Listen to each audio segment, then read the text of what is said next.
بسم اللہ الرحمن الرحیم رب زدنی علما رب زدنی علما رب زدنی علما ربی اے میرے رب زدنی زیادہ دے مجھ کو، زیادہ کر مجھ کو، بڑھا دے مجھ کو، علما علم میں۔ یہ سورۃ طٰہٰ کی آیت نمبر 114 ہے۔ اس میں حضور صلی اللہ علیہ وسلم کو اللہ تعالیٰ ارشاد فرما رہے ہیں وَقُلْ رَبِّ زِدْنِي عِلْمًا، اور آپ کہیے کہ اے میرے رب میرے علم میں اضافہ فرما، مجھے علم میں ترقی دے۔ کہنے والا کون ہے؟ اللہ تعالیٰ۔ کس سے کہا جا رہا ہے؟ حضور اکرم صلی اللہ علیہ وسلم سے۔ کیا ہم میں سے کسی کا علم بھی آپ صلی اللہ علیہ وسلم کے علم سے بڑھ کر ہے؟ نہیں، لیکن اس کے باوجود آپ صلی اللہ علیہ وسلم کو یہ دعا سکھائی جا رہی ہے کہ آپ علم میں اضافے، علم میں ترقی کی دعا مانگیے۔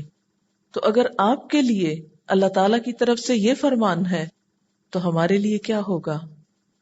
یہاں پر آپ دیکھیے کہ جس چیز کے اضافے اور جس چیز کی زیادتی اور جس چیز کی کثرت کی دعا ہے وہ چیز بذات خود کیا ہے، جس کو علم کہا گیا۔ علم اللہ تعالیٰ کی نعمتوں میں سے ایک بہت بڑی نعمت ہے۔ علم کا خواہش مند، علم کا حریص کبھی بھی سیر نہیں ہوتا، کبھی بھی مطمئن نہیں ہوتا۔ علم انسان کے دل کے لیے روشنی کا سبب ہے، انسان کے لیے زندگی ہے، مشکلات میں آسانی کا ذریعہ ہے، تنہائی میں دوست ہے، غم، دکھ، مصیبت، پریشانی کے وقت ایک مشعل راہ ہے۔ اور دل کے لیے خاص طور پر علم اسی طرح زندگی کا سبب ہے، جس طرح زمین کے لیے بارش زندگی کا سبب ہوتی ہے۔ قرآن پاک میں علم کو بارش سے تشبیہ دی گئی ہے، وحی الہی کو بارش سے مشابہ قرار دیا گیا۔ جس طرح بارش برستی ہے اور زمین تر و تازہ ہو جاتی ہے، ہر چیز صاف ستھری ہو جاتی، فضا نکھر جاتی، پودے ہرے بھرے ہو جاتے ہیں، ہر چیز کے اندر ایک نئی زندگی، ایک نئی امنگ پیدا ہو جاتی ہے۔ اسی طرح ہمارے مردہ دلوں پر، ہمارے بے حس دلوں پر جب علم کی بارش ہوتی ہے تو دل بھی اسی طرح لہلہانے لگتے ہیں، چمکنے لگتے ہیں، صاف ستھرے ہونے لگتے ہیں، روشن ہونے لگتے ہیں، اور اس طرح دلوں میں ایک اطمینان اور سکون اور خوشی کی کیفیت پیدا ہوتی ہے، اور انسان کو زندگی کی بہت سی مشکلات آسان لگنے لگتی ہیں۔ علم کسی بھی چیز کا ہو قابل قدر ہے، لیکن خاص طور پر اللہ تعالیٰ کی معرفت کا علم، دین کا علم، یہ تمام علوم میں سے ایک بہترین نعمت ہے۔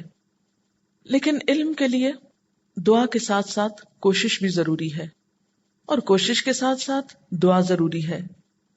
علم کے لیے عمر کی کوئی قید نہیں کہ انسان یہ سوچے کہ اب میں بوڑھا ہو چکا ہوں، اب میں کیا سیکھوں گا۔ آپ کو معلوم ہے نبی صلی اللہ علیہ وسلم کو نبوت 40 سال کی عمر میں دی گئی، تو آپ کو یہ دعا ظاہر ہے کہ 40 سال کے بعد سکھائی گئی۔ تو یہ دعا صرف بچوں کے مانگنے کی نہیں ہے، یہ زندگی کے کسی ایک مخصوص حصے میں مانگنے کی نہیں ہے، بلکہ کب مانگنے کی ہے؟ ہمیشہ مانگنے کی ہے۔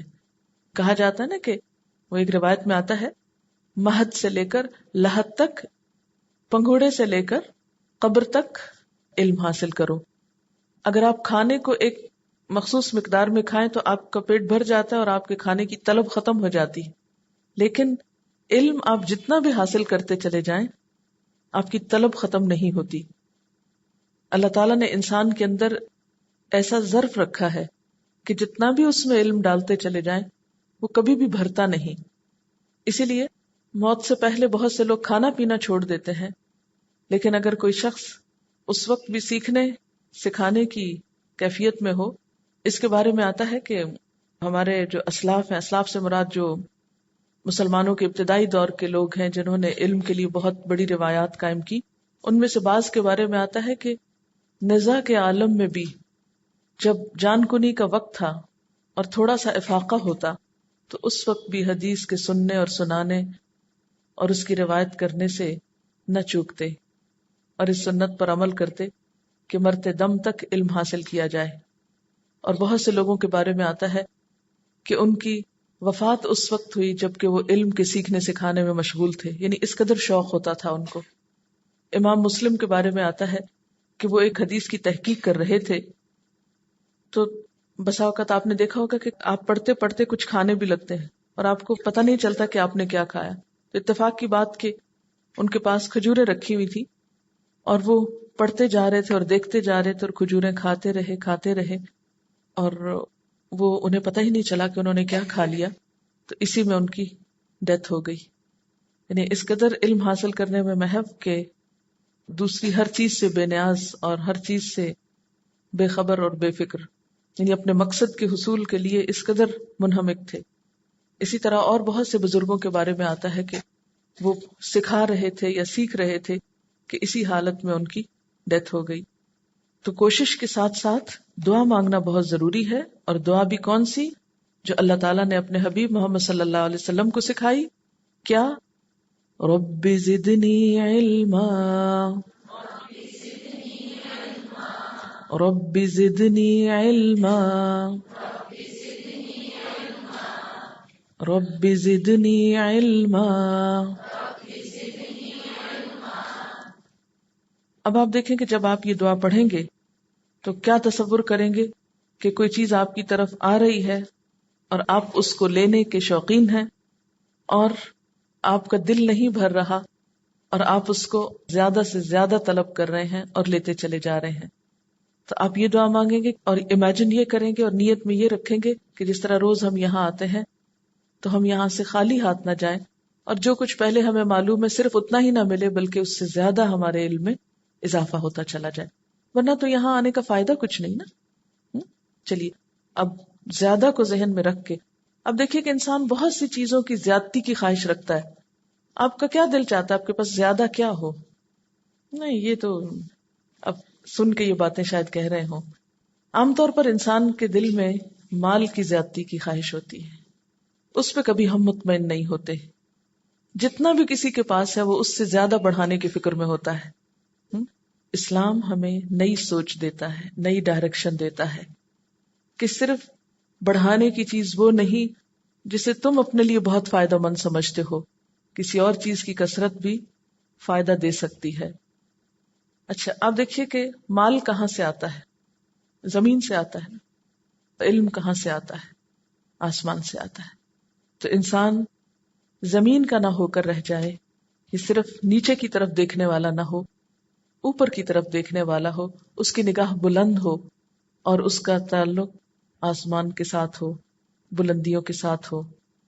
تو زیادہ علم کی خواہش دراصل بلندیوں کی خواہش ہے، بلندیوں کی تمنا ہے. چلیے دہرائیے، 3 دفعہ دہرائیے. شابش، پڑھیے پڑھیے.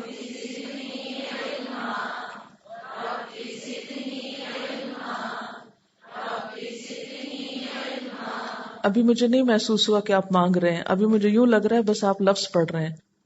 اگر آپ واقعی مانگیں گے اللہ سے تو مجھے بھی فیل ہو جائے گا کہ آپ مانگ رہے ہیں. جی مانگیے تڑپ کے.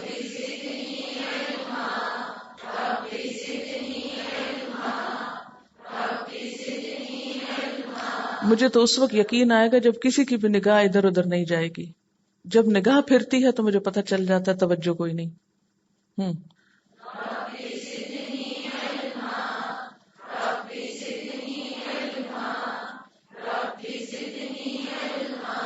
چلیے